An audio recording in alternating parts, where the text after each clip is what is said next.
Welcome to the Live It Right podcast, hosted by John and Caitlin Lindsay. We're going to be talking all things health and wellness, from food, fitness, relationships. So if you want to live your best life and live it right, join us for this conversation. So whether you're a health enthusiast, a busy professional, or someone looking to achieve a more fulfilling life, you're in the right place. Tune in, subscribe, and join our community as we explore the path to living it right. Let's go.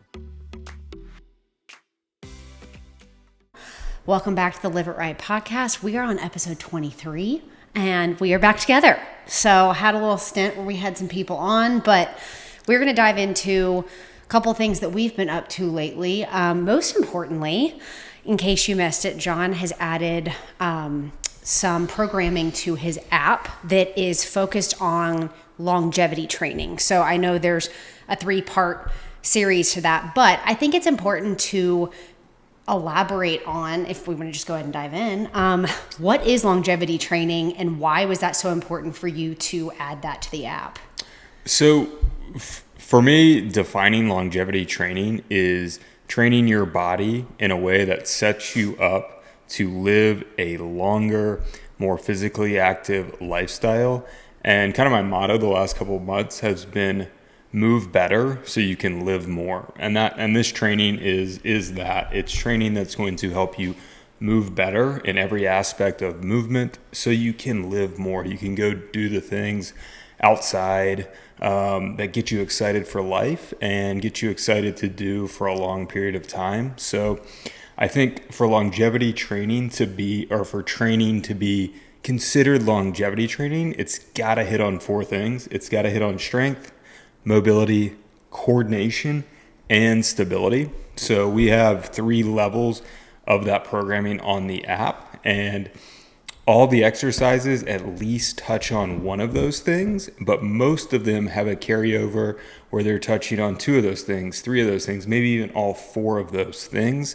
So I think someone having a program that's well-rounded where it hits on all 4 of those things, as you get a little older, it's a little tougher to think, I'm going to go to the gym and do all these things. You might get stuck in your ways and just jump on exercise. You might do your cardio on an elliptical. You might jump on the stationary strength equipment and just work on strength. You might do some light stretching, but you never do anything that really demands coordination and your entire body talking to it, your entire body, all the joints head to toe talking to one another to complete a task. Or you may never do anything where you feel off balance and you have to demand stability out of your body.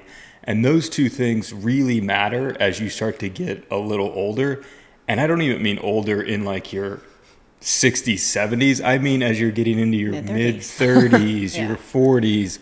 I mean, I'm not going to talk shit about anyone, but we're in our mid-30s, and we definitely know people who already have lost significant coordination and stability because they just don't challenge it on a regular basis. And I want to interrupt on that note. That is a good point, and you're the expert in this area. But I will say, even as mid-30-year-olds, this helps, especially even the super active people from a recovery perspective, right? Definitely would help you. I don't know if it would have I wouldn't say my programming is meant to help you recover better. I think though, if you're doing it, you're probably going to have a greater chance of mitigating injury risk. Like you're probably less likely to get injured doing something else, because this training is making your body smarter essentially. So when you go out and, let's say you're going trail running, or even you're walking your dog at a fast pace, then there's variables involved that might pull you off balance. Training in a way that improves your strength, improves your mobility, and then it also improves your body awareness of where you are in space, does make you better at any activity you're going to go do. I think I was more so alluding to the fact that it's incredibly versatile. It's not just for people who aren't super active or are older, yep. Or there's benefits to this longevity training for all sorts of people. No doubt. Yeah. I guess you might see longevity, and most people might see that word and think 60 plus year olds, but that's not what it's meant to be. Because it starts now. There's 3 levels of training. So the base level could certainly be great for my 60-year-olds out there. But so it goes base, build, strong. Those are the 3 levels. The strong level is going to be a challenge for almost anyone. Like it's not, and when I say it's a challenge, the strength work might not be a problem for you, but the coordination and stability work might. So it's hitting all 4 of those things. The mobility might.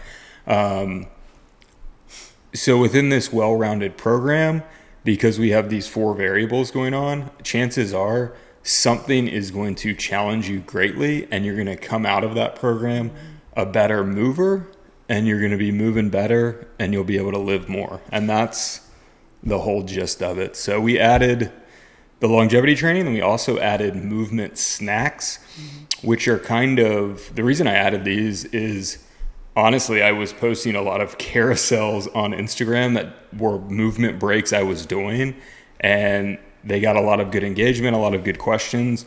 And so this is kind of birthed out of those, and it goes hand in hand with the longevity training.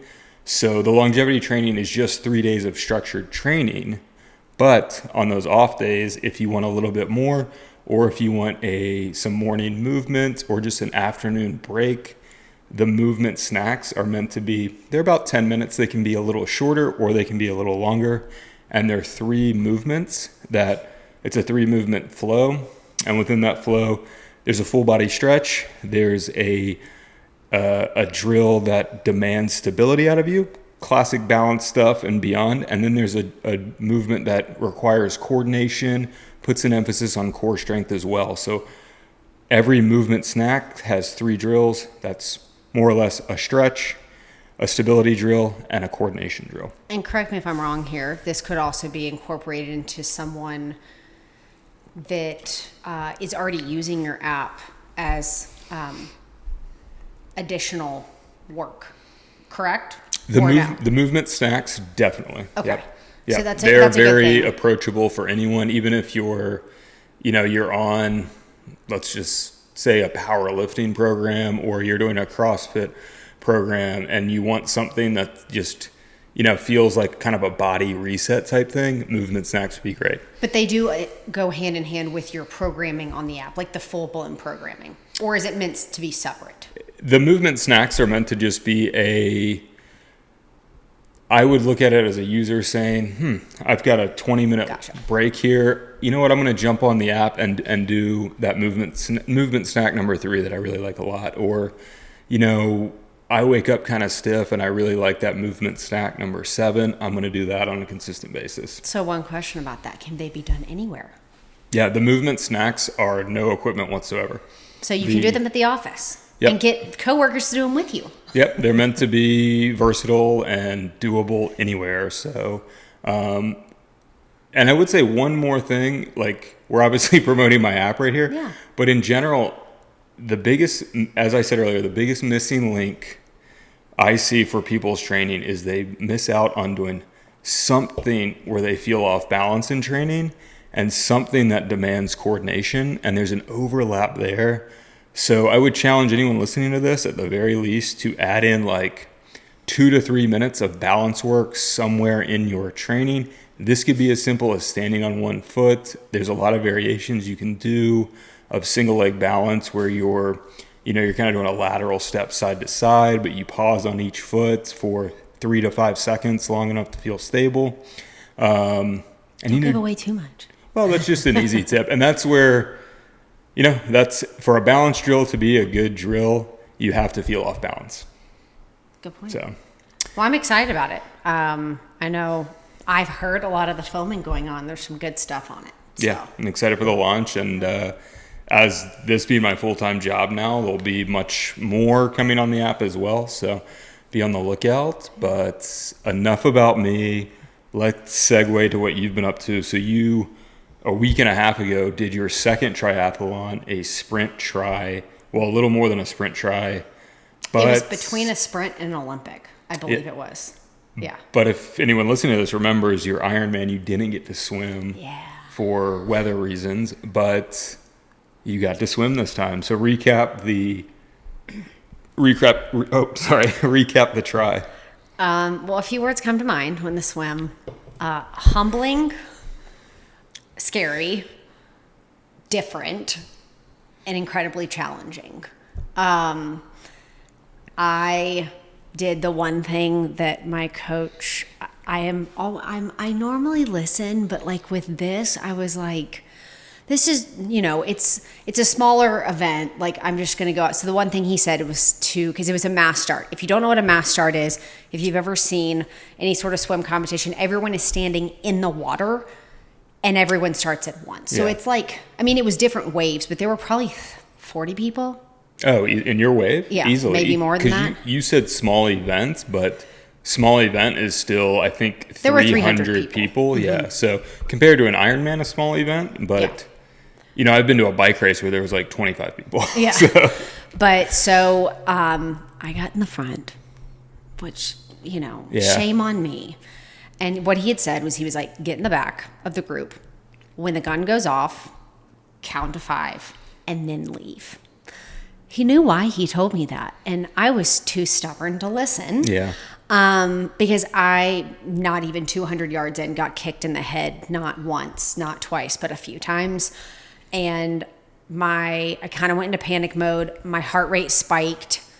And if you're thinking about this is not being in a pool. You can't just stand up and take a few breaths. You're treading water while you're trying to catch your breath and slow your heart rate down while also still swimming and not getting kicked anymore. And that first stretch, you're going directly away from the shore too. Yes. So it was humbling. It's definitely nothing like a pool swim. Yeah. But I will tell you, it is, for someone like me who's competitive, it was very humbling yet very motivating, and also like one of those things that I'm not a bad cyclist, and my running is fairly, I have a lot of improvement always, but like this was one of those things that was like, wow, you're not good at swimming in open water.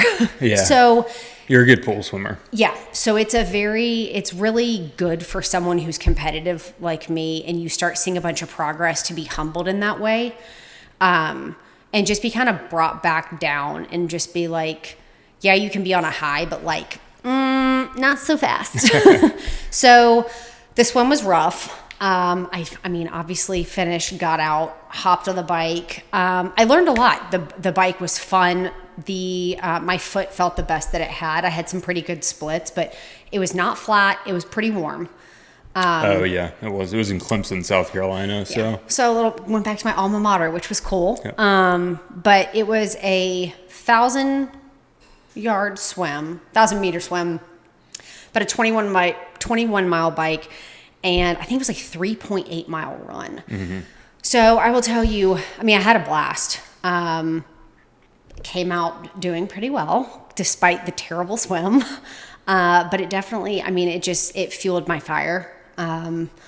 And obviously, me saying something to my coach right afterwards, he wasted no time.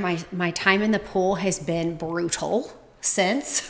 Are you doing some drills in the pool that are supposed to? Oh yeah. Like a lot of like eyes closed. Blind swimming is what it's called. Is basically I have to swim with my eyes closed, and I realize if I'm not going straight, if my arm whacks the lane divider. Oh wow.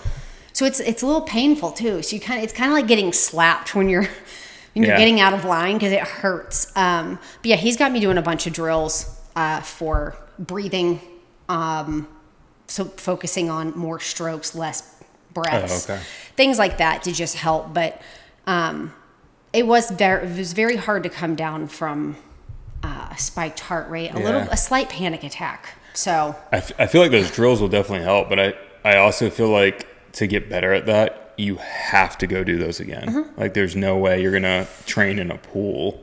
To be you honest have to with go you, swim in a big group. I understand why people that aren't like the pros do.